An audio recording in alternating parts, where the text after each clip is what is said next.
Mesdames et messieurs, bonjour. Le travail que je vais présenter a pour thème évaluation et optimisation de l'activité polygalacturonase par les souches Rhodotorula et le conostoc. Le plan de l'exposé est comme suit, donc une introduction avec matériel et méthode, avec différents points, résultats, discussions et conclusions. En introduction, la production de l'enzyme polygalacturonase par les micro-organismes dépend de plusieurs facteurs physico-chimiques, tels que la proportion substrat-enzyme, température d'incubation ainsi que le contrôle du pH du milieu. Tous ces paramètres ont une grande influence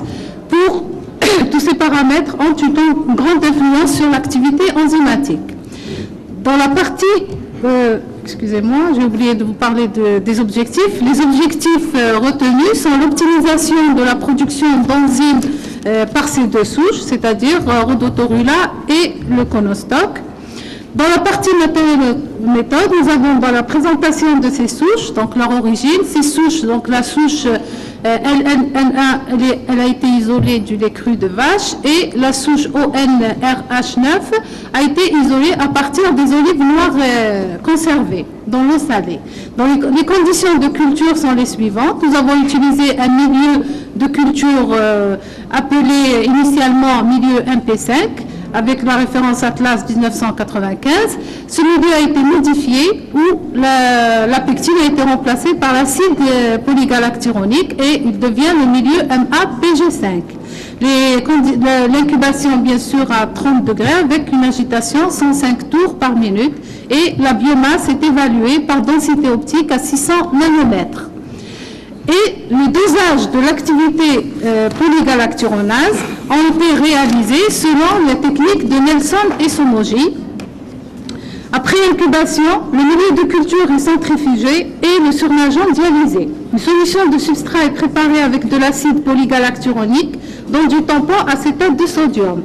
Le milieu réactionnel est préparé à partir de surnageant et de substrat, puis il est incubé. Un témoin est préparé dans les mêmes conditions sans être incubé. La réaction est arrêtée par addition du réactif de Somogyi et par chauffage. Après refroidissement, le réactif de Nelson est ajouté. La densité optique de chaque échantillon avec son témoin est lue à 600 nanomètres.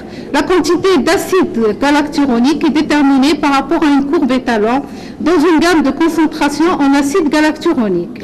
L'activité enzymatique est exprimée en unité internationale par millilitre de milieu réactionnel.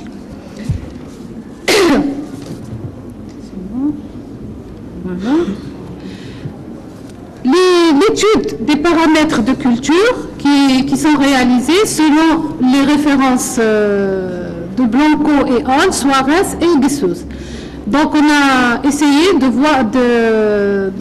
d'étudier l'influence de la concentration du substrat d'acide galacturonique à différentes. On a utilisé une gamme de concentration en APG comprise entre 1 et 10 grammes par litre. Les temps d'incubation 48 heures pour la souche Rhodotorula, ONRH9 et 24 heures pour LNN1.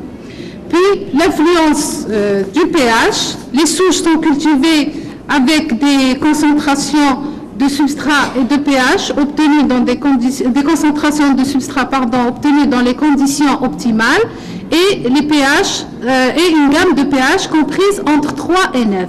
Les mêmes temps d'incubation ont été utilisés. Maintenant, en ce qui concerne la cinétique des deux souches en bioréacteur pour la production de polygalacturonase et de biomasse, nous avons utilisé bien sûr le milieu que j'ai cité auparavant. Les concentrations en APG ont été utilisées selon les conditions optimales, ainsi que les pH qui ont été déjà obtenus auparavant.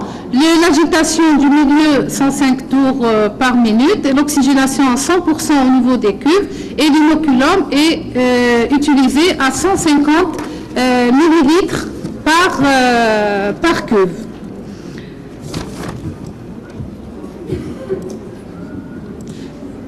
Dans la partie résultat, l'effet de la concentration en APG, courbe A, avec la souche ONRH9, Les productions d'enzymes et de biomasse augmentent en parallèle avec la concentration en APG. Elles sont optimales pour la concentration de 10 grammes par litre et égales à 0,23 unités par millilitre pour l'enzyme et 2,08 pour 2 DO pour la biomasse.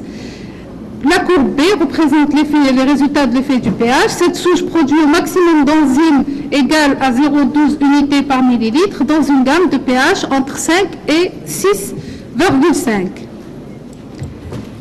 En ce qui concerne la deuxième souche, donc courbe A, l'activité enzymatique optimale est égale à 0,24 unités par millilitre pour une concentration en APG de 5 grammes. Le maximum de cellules est de 1, pardon, excusez-moi, je ne l'ai pas mise. Qu'est-ce qui se passe?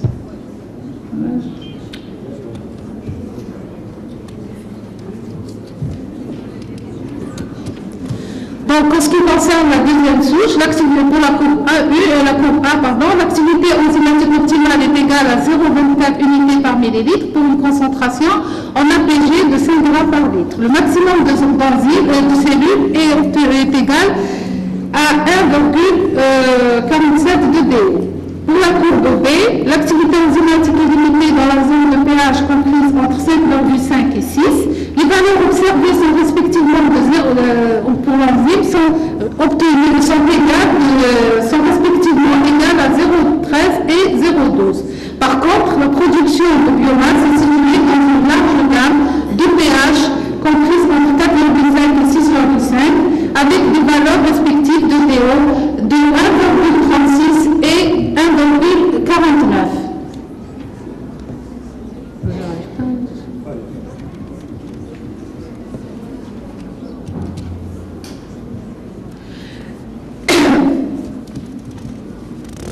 Maintenant, en ce qui concerne les productions de biomasse et de PG en bioréacteur, pour la première souche, c'est-à-dire monoformula, la courbe A à pH contrôlé, les synthèses de biomasse et d'enzymes augmentent parallèlement en fonction du temps pour atteindre leur maximum après 20 heures de culture, avec une densité optique de 3,86 et d'activité PG, polygalacturonase, égale à 0,24 unités par millilitre. Ce niveau de production est maintenu jusqu'à la fin de la culture. La courbe B, qui représente la pH à pH non contrôlé, la multiplication cellulaire augmente proportionnellement en fonction du temps, atteint son maximum après 22 heures. La DO observée est de 2,30 et l'activité enzymatique maximale est égale à 0,26 unités par millilitre après 20 heures de culture. Pour la deuxième souche, la courbe A à pH contrôlé, la production cellulaire par cette souche diminue après 2 heures de culture et l'optimum de 3,90 de densité optique est obtenu au bout de 24 heures. La souche synthétise un maximum d'enzymes entre 4 heures et 24 heures. Les valeurs sont respectivement égales à 0,17 et 0,27 unités par millilitre. Pour la courbe B, à pH non contrôlé, la production de biomasse augmente en fonction du temps, comme c'est le cas dans la souche précédente, dans les mêmes conditions, et atteint une densité optique maximale de 2,84 à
En effet,